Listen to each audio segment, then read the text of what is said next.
পুলিশের হাতে গ্রেপ্তার হওয়া তৃণমূলের প্রাক্তন কাউন্সিলরকে ডিম মারার পর ফের তাকে মারতে তেড়ে গেলেন এক ব্যক্তি। এমনই ঘটনাকে ঘিরে ব্যাপক উত্তেজনা ছড়ায় নদিয়ার কৃষ্ণনগরে। ধৃত তৃণমূল নেতার নাম গৌতম ঘোষ। তিনি কৃষ্ণনগর পুরসভার প্রাক্তন কাউন্সিলর। তোলাবাজি, মারধর সহ একাধিক অভিযোগে গৌতমকে গ্রেপ্তার করেছে পুলিশ। তাকে নিয়ে যাওয়ার সময় এক ব্যক্তি হঠাৎই গৌতমকে ডিম মারতে থাকেন।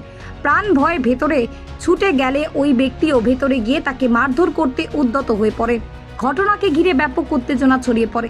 এদিকে যে অভিযোগের ভিত্তিতে পুলিশ গৌতমকে গ্রেফতার করেছে সেই অভিযোগ অস্বীকার করেছে গৌতম। একই সাথে পাল্টা অভিযোগ করে তিনি বলেন, রাজনৈতিক ষড়যন্ত্র করে মিথ্যা মামলায় তাকে ফাঁসানো হয়েছে, অর্থাৎ তার বিরুদ্ধে ওঠা সমস্ত অভিযোগই নাকি মিথ্যা। কিছু শোনা যাচ্ছে, আপনি কিছু তছরূপের তোলাবাজি এগুলো শোনা যাচ্ছে, সেগুলো যারা বলেছে তারা বলতে পারবে, আমি তো বলিনি। তাহলে কি চক্রান্ত মনে করছেন? অবশ্যই। কাদের বিরুদ্ধে মনে করছেন চক্রান্তটা? হ্যাঁ, সময় বলবো। ইচ্ছাকৃতভাবে কি আপনাকে ফাঁসানোর চেষ্টা করছে? 100% বুড়িমা রিলেটিভ কোনো ইস্যু আছে? বুড়িমা রিলেটিভ কোনো ইস্যু আছে? বুড়িমার সম্পত্তিকে টাকা পয়সা, সোনা দানা, গয়নাঘাটি এরকম কোনো ব্যাপার আছে? সেই হিসেব নিকাশ বুড়ি মা দেবে, আর যা চেয়েছেন তাকে বুঝিয়ে দেবে।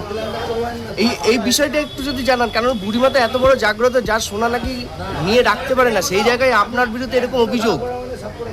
আমার বিরুদ্ধেই তো করবে, আমি পলিটিক্যাল ম্যান না। বলে মনে করছেন? আপনাদের কি মনে হচ্ছে? আমার পাড়ার লোক কেউ করেছে কমপ্লেন? না আমার কমিটির কেউ করেছে? পরে কমপ্লেন করেছে, সারা রাজ্যের ঠিকানেই নিয়েছে। বাড়ির ভালোবাসার স্বাদ শুরু হয় টাটকা উপকরণ দিয়ে। তাই যে কোনো ছোট বড় অনুষ্ঠানে ভরসা রাখুন নন্দী চিকেন সেন্টারে। প্রতিটি অর্ডারে থাকে টাটকাতা, সঠিক ওজন আর আন্তরিক পরিষেবা। নন্দী চিকেন সেন্টার, বিশ্বাসের নাম। আমাদের ঠিকানা বাবলার ঢাল, দৌলতপুর, আরামবাগ, হুগলি।